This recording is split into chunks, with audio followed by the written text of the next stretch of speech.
We're just about ready to get started, and it looks like we're starting to record. So, good evening, everybody, and welcome to another topical New York A4 event about our current national situation. This will be the first in what we expect to be a series of topical New York A4 events this fall. You should soon be receiving an invitation to our next event toward the end of this month on what polls are telling us about the state of the upcoming election.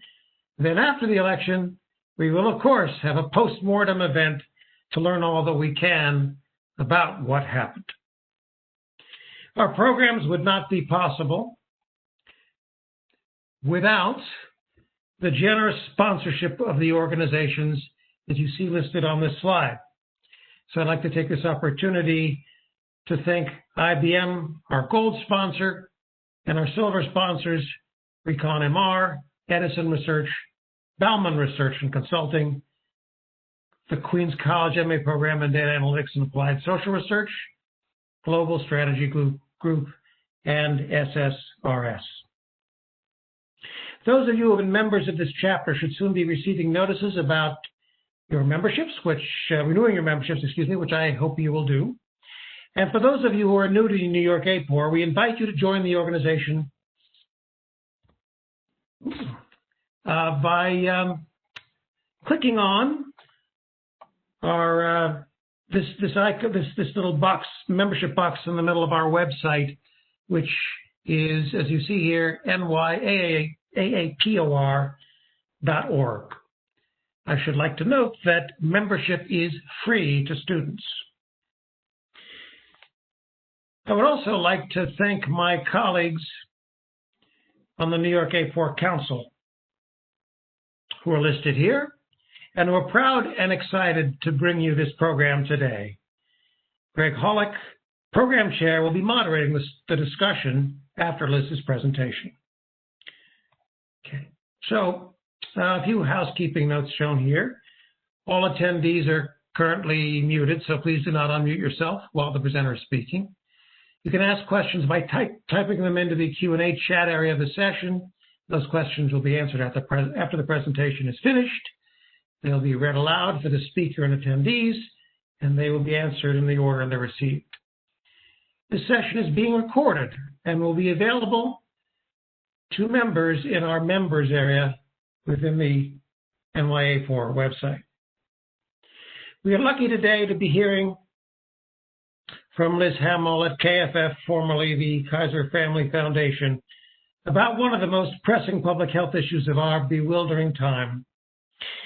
KFF, as most of you know, is one of the premier resources for public opinion about health trends and health policy in the United States.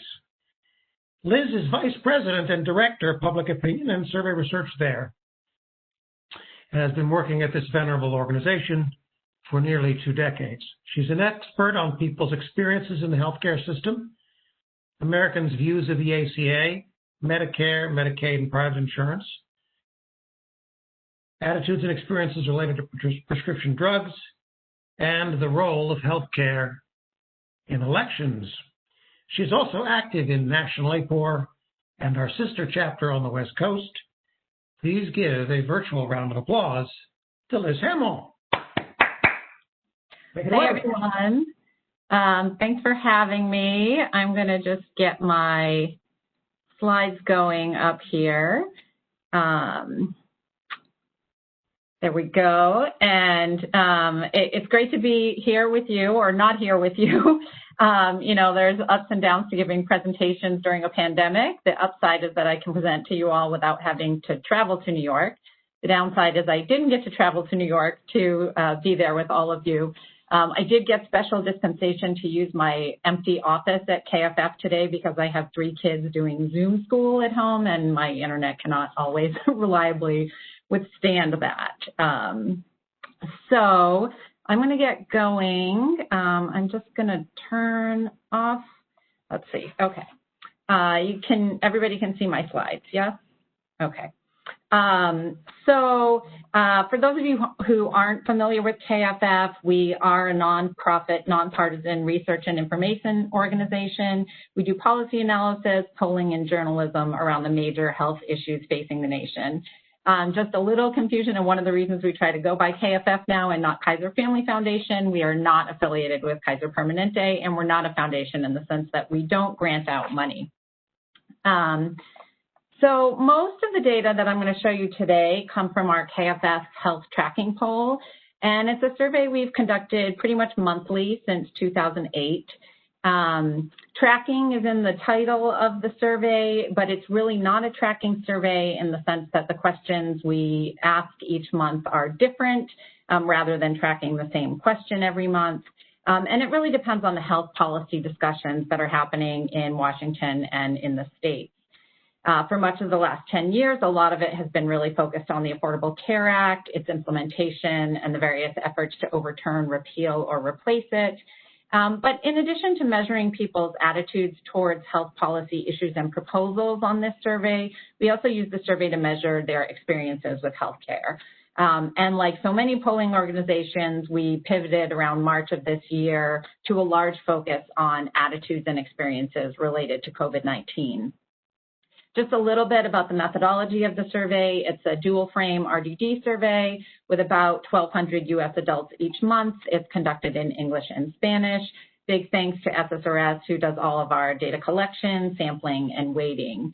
We're also very committed to transparency at KFF. We're charter members of A4's Transparency Initiative, and so we make all of our data publicly available. Today, I'm going to be showing you data not only from the KFF tracking poll, but also from other probability-based surveys that have been publicly released over the past several months. And for that, I want to give a huge shout out to both the Roper Center for Public Opinion Research and to the SEAN COVID-19 Survey Archive that was spearheaded by Gary Langer. The Roper Center has been prioritizing timely data processing of COVID-19 surveys, and the COVID-19 Survey Archive has been uploading full materials on surveys in almost real time as soon as they're released, as well as publishing weekly summaries that have been really helpful for those of us trying to keep track of how public opinion on the virus is changing at a time when most weeks and some days seem to pack in a year's worth of news. So both iPoll and the COVID-19 Survey Archive were immensely helpful to me in pulling the most relevant data for this presentation. So before I get into the vaccine polling, I just want to start with a little context. And as Jay mentioned, you know, at KFF, one big thing that we do, especially around this time of year, is try and illuminate what kind of role healthcare is playing in the presidential election. In the last few election cycles, healthcare is often ranked as a high priority issue for voters. It's been driven by partisan fights over the ACA and voters' frustration with rapidly rising costs of healthcare and insurance. So in February, before the coronavirus hit the U.S. in a big way, healthcare and the economy were at the top of the issue list for voters when we asked them what was going to be important to their vote. In May, when we were a little bit into the pandemic, you know, we still saw the economy and healthcare as the top two issues, with coronavirus, you know, taking that third spot. But then following a devastating summer, the issue landscape really shifted in our September poll, our latest poll, with economic concerns really securing the top spot, the pandemic in second, followed by concerns about criminal justice and race relations. Those were sparked by George Floyd's death and the ensuing protests. And then healthcare slid into the fifth spot. So we know that, you know, coronavirus is a health issue, but when we just asked about healthcare, generally we saw that slipping behind other concerns. And I'm sure this is a familiar sight for those of you who look at any kind of polling data these days, but there are huge partisan splits on what voters are prioritizing right now, with Republican voters almost exclusively focused on the economy, followed by policing, Democratic voters ranking the pandemic as their top issue in the election, followed by race relations, and then healthcare and the economy, and then independent voters kind of more split among the issues. So that kind of sets the stage for some of the data I'll show you later about public trust and political divisions when it comes to a vaccine. But before we get to that, I want to take a step back and look at the history and context of public attitudes towards vaccines. So as you probably know, vaccination is one of the most important and successful tools of public health.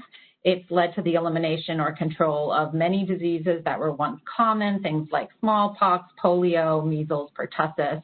But vaccination only works at a population level if enough people agree to take a vaccine.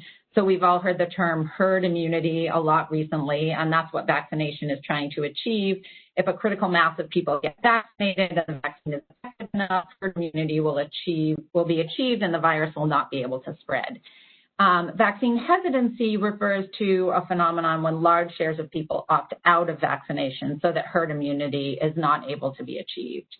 And in recent years, vaccine hesitancy has been on the rise in many places around the world, and that led the WHO to declare it one of the top 10 threats to global health in 2019. The 2018 Wellcome Global Monitor, which is an international survey conducted by Gallup, found that confidence in vaccines was actually lower in higher income countries compared to low income countries. And in the U.S., we've seen a small but active anti-vaxxer movement that's led to the resurgence of diseases like measles in some places where large numbers of parents have decided to opt out of vaccinating their children. You can see some visuals of that there. But just to put this small anti-vax movement in context, I'd like to remind you that they are a small minority of the population. The Pew Research Center has tracked attitudes about childhood vaccines in 2016 and 2019, and they found no change overall in the share who say that the benefits outweigh the risks of vaccinating children for measles, mumps, and rubella. And in fact, the share who saw the preventive health benefits as very high increased from 45% to 56% between 2016 and 2019. But even in the face of high confidence like this, if enough people in a given community refuse vaccines, diseases like measles can have a resurgence. That Pew Research Center 2019 survey also showed that vaccine attitudes are not uniform across different groups of people. And notably, among Black and Hispanic adults, there was lower confidence in the preventive health benefits of vaccines and higher concerns over side effects compared to white adults, leading Black and Hispanic Americans to express a less favorable judgment overall when it comes to the childhood vaccine for measles, mumps, and rubella. There are also other data showing that Black and Hispanic adults are less likely to get annual flu shots compared to white adults. So there are several indications that vaccine hesitancy in general, is higher among people of color in the U.S. Okay, so where do we stand with coronavirus vaccine development? I pulled this from the very helpful coronavirus vaccine tracker on the New York Times website a few days ago. There are a number of vaccines that are moving through different stages of development, but none of them yet has been approved for full use. And we'll talk about a little bit about the timing for that approval in a few minutes. But, you know, I want to set the context for the public opinion data on this. You know, many public opinion researchers are trying to evaluate how the public feels about a potential coronavirus vaccine and whether people will take it. But I think we need to set the stage with what we currently know about a COVID-19 vaccine, or more importantly, what we don't know.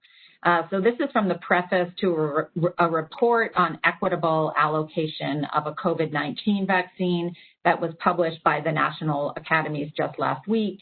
And if there's one word that sums it up, I would say it is uncertainty. I've highlighted here just a few of the things that these scientists are pointing out that we don't know, including when a vaccine will be available, how effective it will be, how long protection will last, and that's just the beginning. So if this is what the scientists don't know yet, just imagine how the public is feeling about this. Okay, so on to the public opinion data. And among the earliest polling organizations to ask people's willingness to get a coronavirus vaccine were the Pew Research Center and ABC News and Ipsos. These were both in May, and they used slightly different question wording, but both of these polls found that upwards of 7 in 10 Americans said they'd be likely to get vaccinated.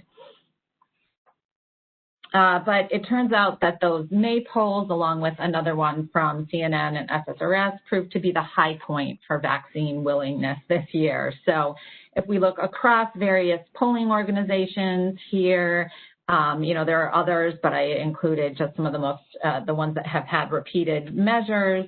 You can see that, they use slightly different question wording, and so the point estimates are different, but the trend for all of them has been the same, decreased willingness to get a vaccine over time.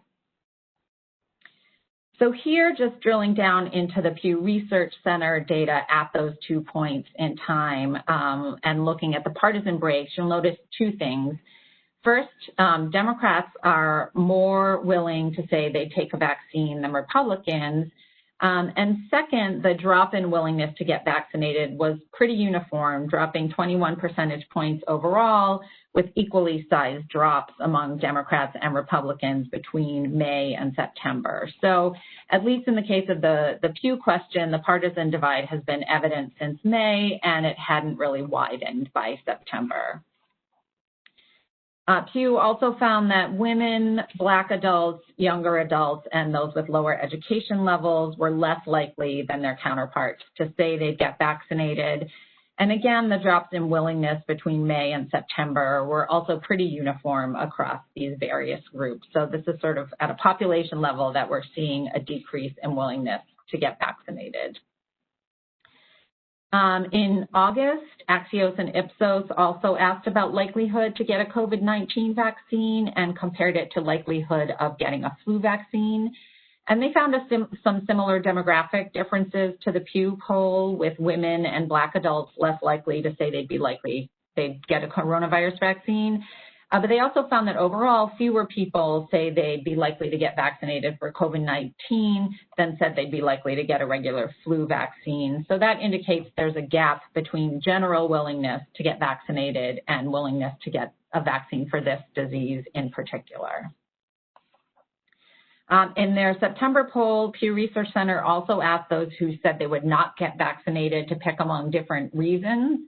And by far, the top two concerns relate to safety and information. So about 9 in 10 said they were concerned about side effects, and almost as many said that they wanted to know more about how well it works. So back to that uncertainty point that I made at the beginning.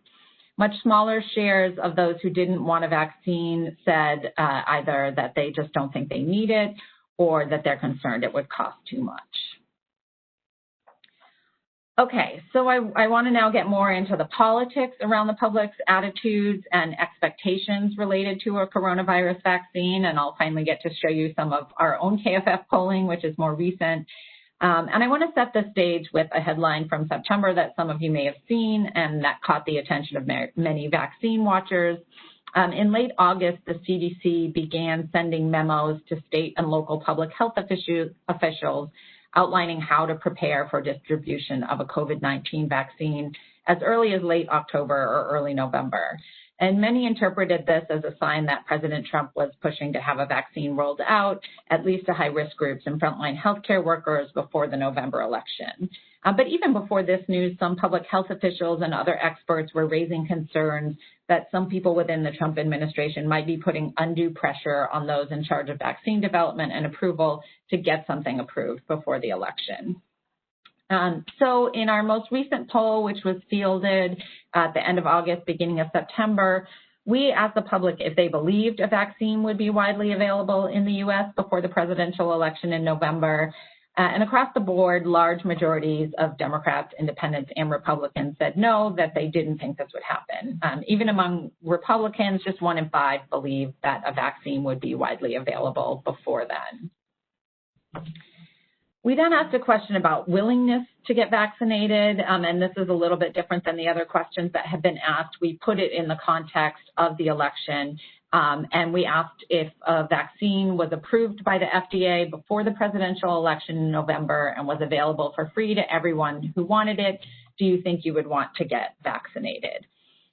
Overall, just over half the public, 54%, said they would not want to get vaccinated. About 4 in 10 said they would want to get vaccinated. And we saw a similar partisan break to other polls, with Democrats being more likely to say they'd be willing to take a vaccine compared to Republicans, even when we put it in the context of a vaccine becoming available before the election. I'll get into some of the reasons for that in a minute, but I first want to review some of the other things that we learned in that poll.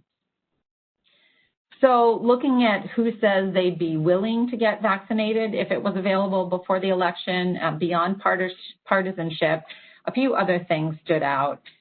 First, among those who are at higher risk, so including older adults and those who either have a serious health condition themselves or live with someone who does, there's not really a big difference in the share who are willing to be vaccinated compared to other groups. Ideally, from a public health perspective, we want to see higher willingness in these at-risk populations, but that's not something that we saw in our poll. And then the second point is that as other surveys found, Black adults were significantly less likely to say they'd be willing to get vaccinated compared to other groups. This is also of concern because of the disproportionate share of COVID-19 infections and deaths that have occurred among people of color in the U.S. Just on subgroups, other polls, including Pew Research Center and Axios and Ipsos, picked up a gender difference with women being less likely than men to say they'd get vaccinated, but we didn't find a gender difference in our poll when the question was put in the election context. So to put the vaccine acceptance question in context, we also asked people how worried they are that the FDA might rush to approve a vaccine without making sure it's safe and effective due to political pressure from the Trump administration. And overall, we found about 6 in 10 said they were at least somewhat worried about this. Not surprisingly, we got very different answers from partisans on this question, but note that even among Republicans, about a third say that they were at least somewhat worried about the FDA rushing under political pressure from the Trump administration. In a separate question, we wanted to get a sense of how people feel about the current environment around science and information as it relates to the federal health agencies. And so we asked people, under the Trump administration, do you feel the FDA pays too much, not enough, or the right amount of attention to science versus politics when reviewing and approving treatments for coronavirus? And we asked a similar question about the CDC and the amount of attention they pay to these things when issuing guidelines and recommendations related to the virus.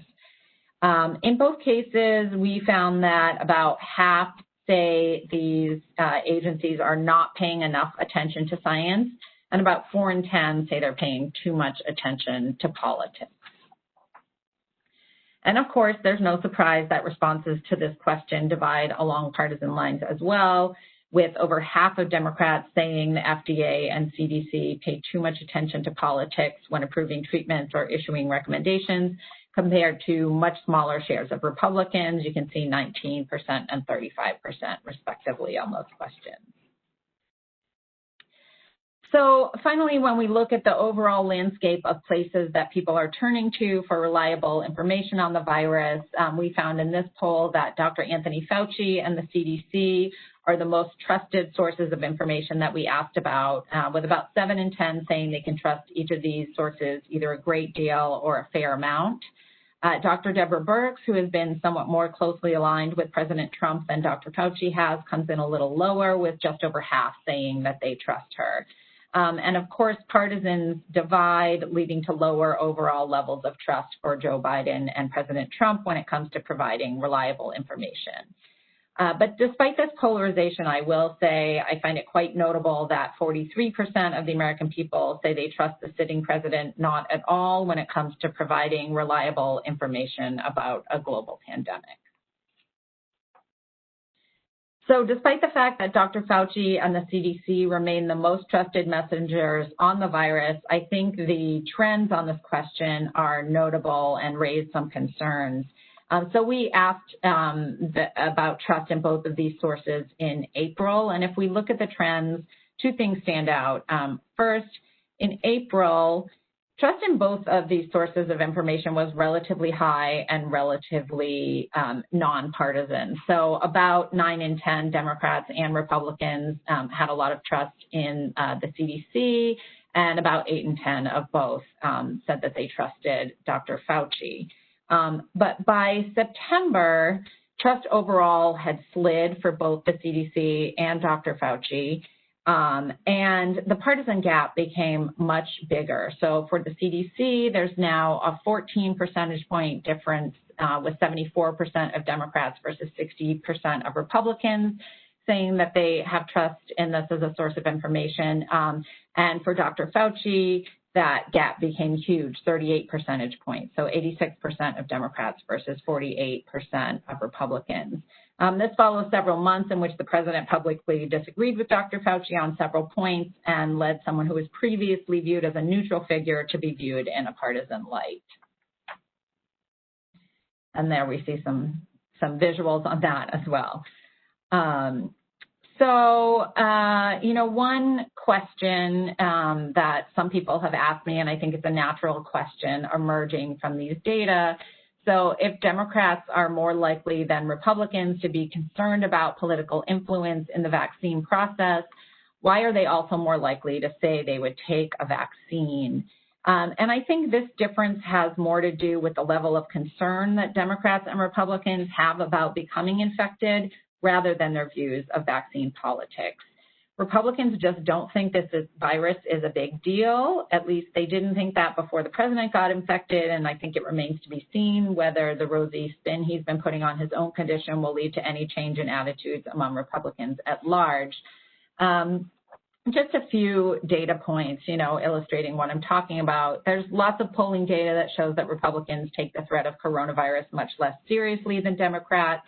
Polls show that Republicans are less likely to be personally worried about becoming infected and less likely to worry about their friends and family members getting sick as well.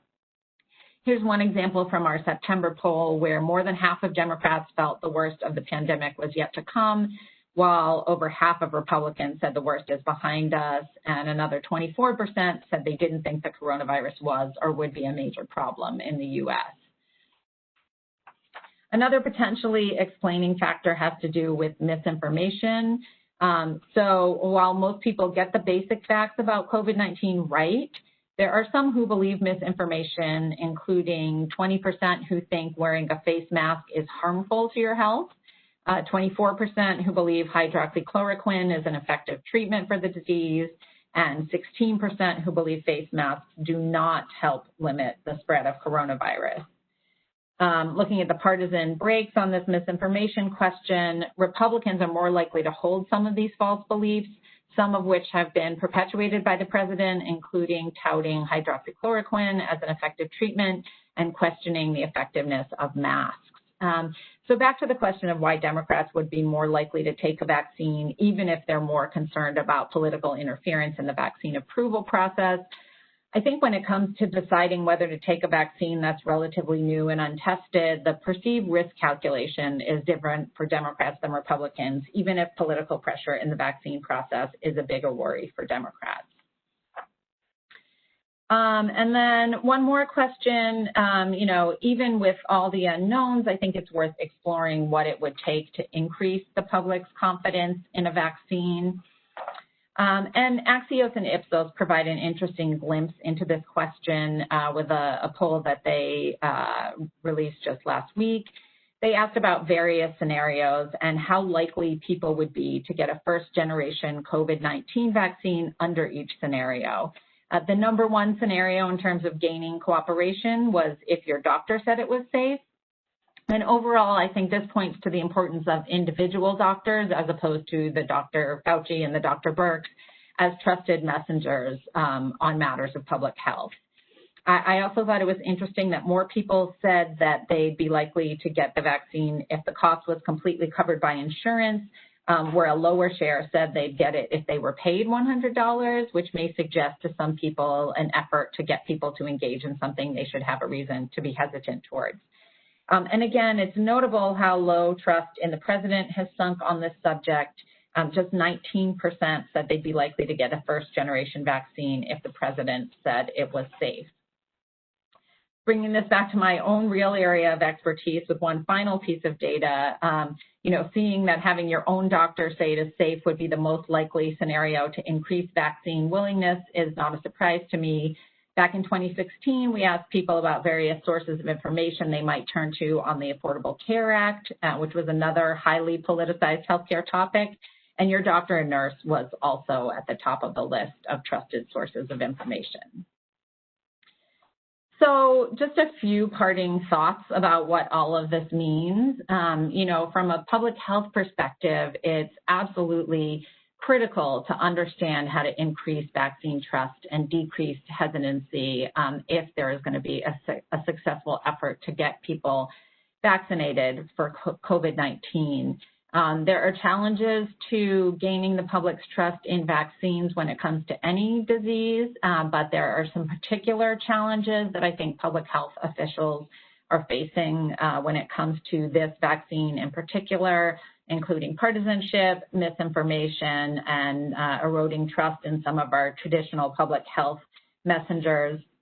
I think there's also a unique challenge in gaining trust among communities of color who are, at some of the highest risk for being exposed to the disease and also at the highest risk of bearing a disproportionate burden of the deaths of the disease.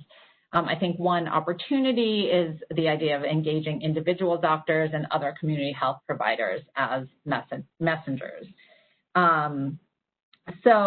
Excuse me. The caveat here is that everything we're measuring now is in reaction to a hypothetical vaccine. Things will certainly change between now and the vaccine rollout, and attitudes will likely depend a lot on who wins the election. Case in point about things changing quickly, this was a breaking news alert that I got last night as I was putting the finishing touches on this presentation about the fact that the White House and the FDA were at odds over federal guideline or the FDA's guidelines for vaccine approval that pretty much ensured a vaccine would not be available until after the election. And again, a breaking news alert that I got, a couple hours ago. So this is definitely an evolving story. If I were giving this presentation in 6 weeks, 6 months, I'm sure the polling would look quite different.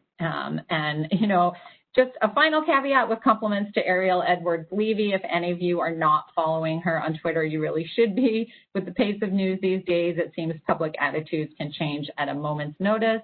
And so this is the asterisk I think I'll put on all my polling presentations from now until things settle down.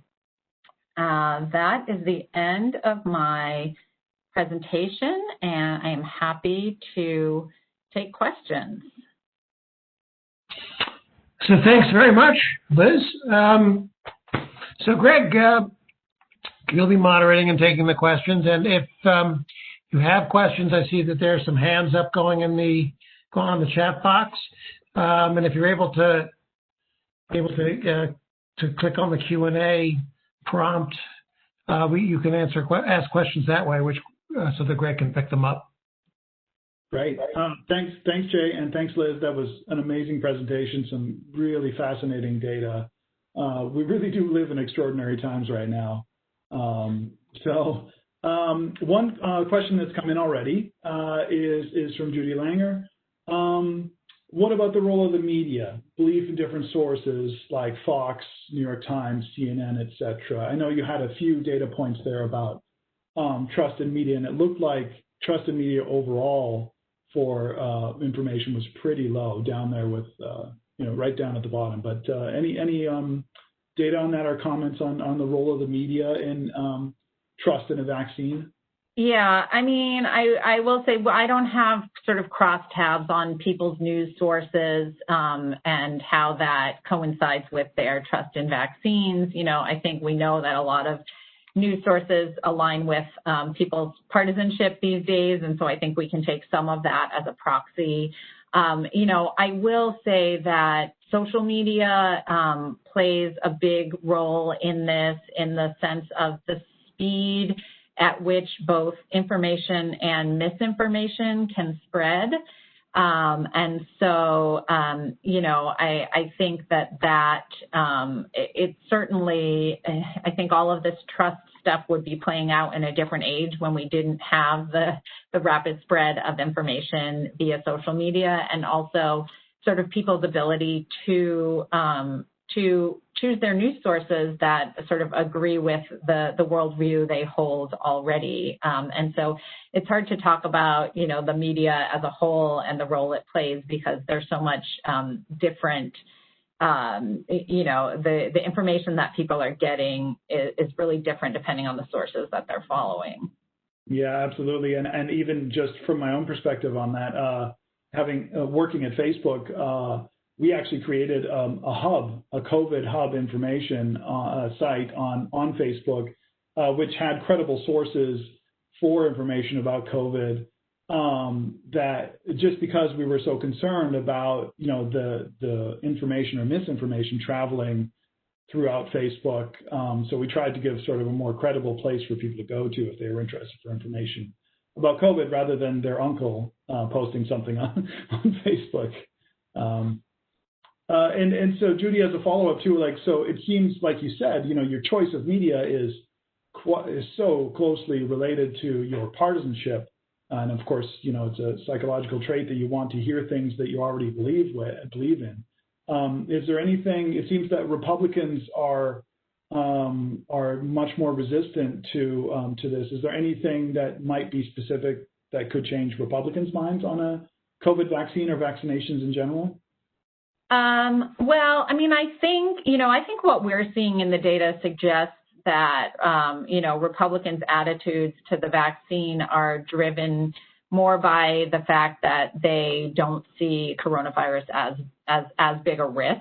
And I think, if we had the president come out instead of saying, don't be afraid of COVID, but giving messages like, take this seriously, wear your mask, that would maybe create a different attitude among people who are aligned with him. I think I'm not sure that public health messages are necessarily the thing that's going to change people's mind in this environment where so much of the information about the disease is viewed through a political lens. Right. Yeah. Yeah. So when someone has a clarifying question here, so just to check, and I think I saw that this is what the case was. So is vaccine COVID vaccine hesitancy higher among African Americans and lower among Democrats? Yes. Right. Yes. And so there's sort of two different things going on there, and we don't currently have the sample sizes to look at how those two things are interacting with each other, because you generally think of African Americans as identifying as Democrats. But even before COVID, we saw that African Americans had higher levels of vaccine hesitancy in general. And so those two facts are true, even though they seem to be somewhat at odds with each other. Mm-hmm. Yeah, and a good follow-up question here from Connie is also focusing on the Black community. Given that there's been such a disproportionate impact of COVID on the Black community and their distrust in a vaccination, are there any messages or is there anything that might be particularly effective in convincing African Americans on COVID?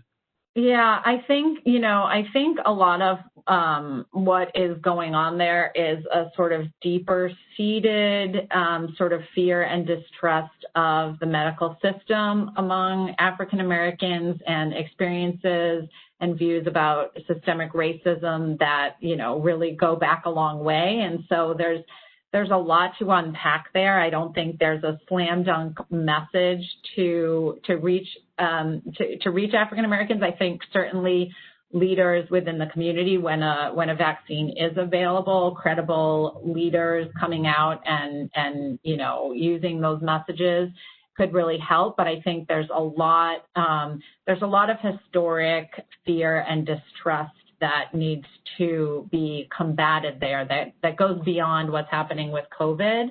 And so it's not an easy message. Yeah, I mean, there's another follow-up question here from someone else that follows right along with this. And I was thinking the same thing about, the history of the syphilis experiments and things. There's just such a long history of built-up mistrust among minority communities in the United States towards the medical community. Is there anything in general that can try to address this public perception? How can that can be improved given this history that we have? I'm not sure if you have any answer for that, but that's a tough Yeah, one. well, I think a lot of it will depend on when the vaccine becomes available, quite frankly, who wins the election and who is, if people are seeing this as a government effort, who is in the White House is really going to affect whether they trust it or not. And I know that there already is in the public health community a lot of research going on into how do we develop these messages. That's not really, that communications piece of it is not really my area of expertise, but I know that there are people working already, even though we don't have a vaccine, working on figuring out how are we going to convince people to take it once we have it. Right. Great. So Donato has an interesting question here. Did you find that one of 5 incorrectly believe wearing a face mask poses a health risk? Did you ask a follow-up question to better understand what they think that health risk might actually be? We did not. No, that would be really interesting, but no, we didn't. Yeah, I mean, I've seen some things in the news about how there's a belief that it just impairs your breathing in general. But yeah, it would have been interesting to know that for sure. Bet we wish we could ask follow-up open-ended questions on most of our questions, right? Always. And getting back to this, this example of Republicans distrusting sort of the COVID vaccine and things like that. Do you think that this is a reflection of their general distrust or growing general distrust among Republicans in science in general? That comes to mind sort of the topic of climate change, or there might be other topics as well. Do you think that this is reflective of that, or that COVID is something quite specific on its own?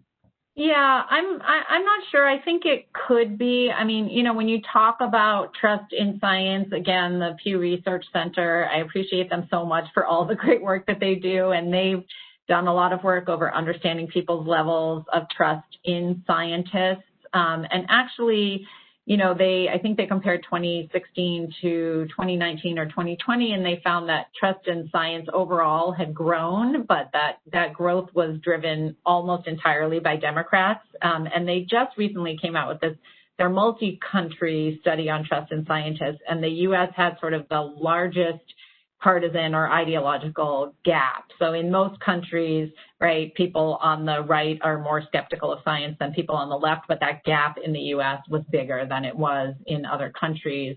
And so, I think, and we certainly see that when it comes to climate change, with COVID, I think in terms of the vaccine, I'm not sure it's so much a distrust of the science around vaccines for Republicans as it is this belief that COVID is just not that serious. It's not that big a deal.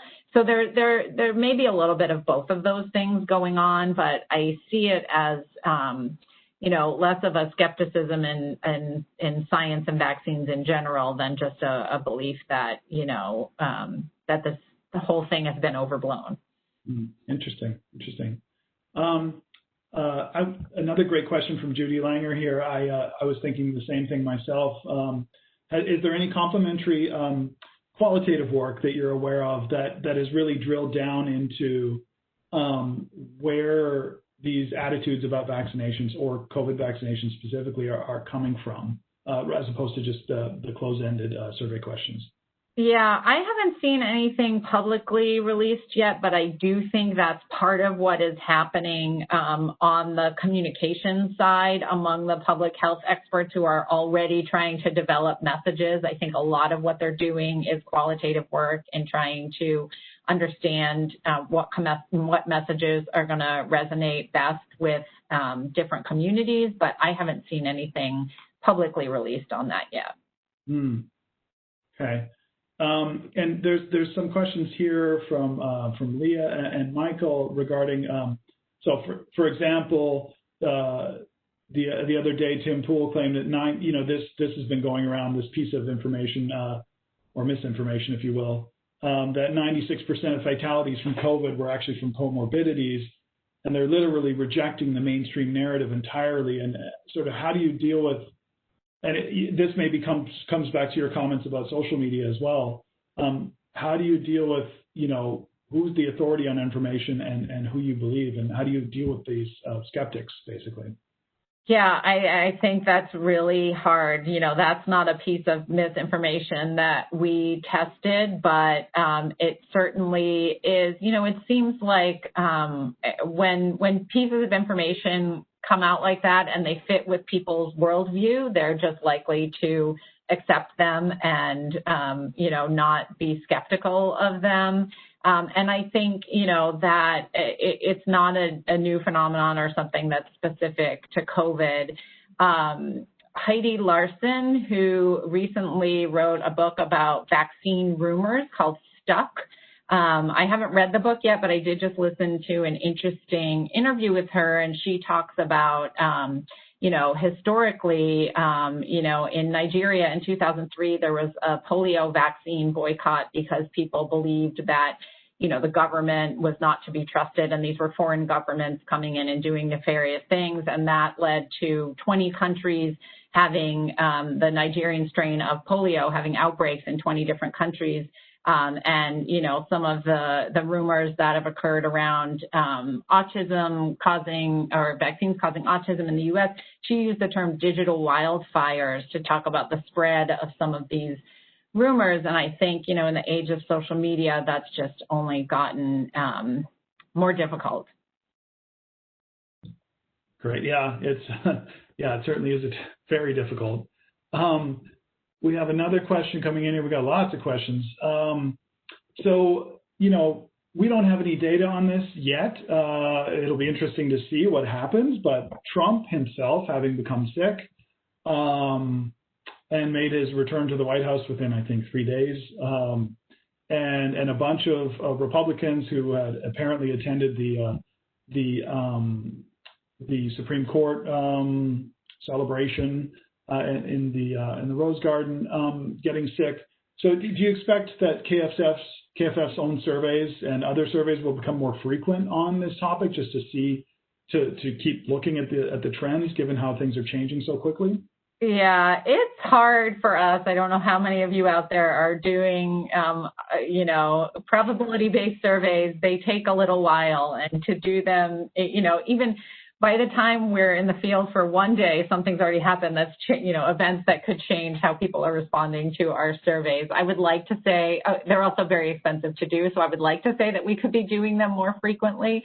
I don't think we'll be doing that between now and the election, but I will say, what's been really great is having so many different organizations poll on this, and, to have so many different data points to compare, and also to have access to those archives that are really updating in real time has been really great. I read that, Gary Langer's summary every Friday to catch up on what I missed. And so I don't know that we can be doing things more frequently, but we certainly can be keeping track of all the great polling that is going on. Totally agree. I think that that's one of the great things about the polling industry, is that we can triangulate through us all asking a bunch of different questions, and like your presentation, gain a great perspective on it by tapping into each other's data. So a question from Barry Feinberg. So as you're moving forward, given things are changing so quickly with what's happening regarding COVID, are there any new lines of inquiry you might, like new questions or new areas that you think you maybe didn't touch in your first survey that you'd like to tackle in any future ones, or see someone? Yeah. I mean, we always have new questions. And, for us, it's driven by, what is happening and what, where can information perhaps make a difference in a debate. And so sometimes that means tracking the same questions, and I think we will want to track some of this vaccine willingness, although I don't think we'll keep tracking it in the context of the election the way we did in our September poll.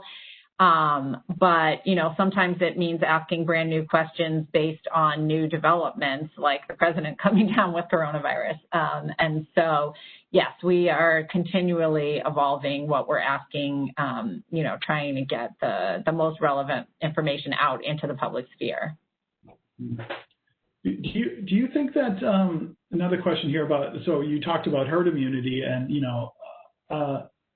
based on the polling results that we have so far, it doesn't look like if the vaccine was available widely, that we would even be able to come close to herd immunity, even if it was available. Is that your reading of the polling data as well?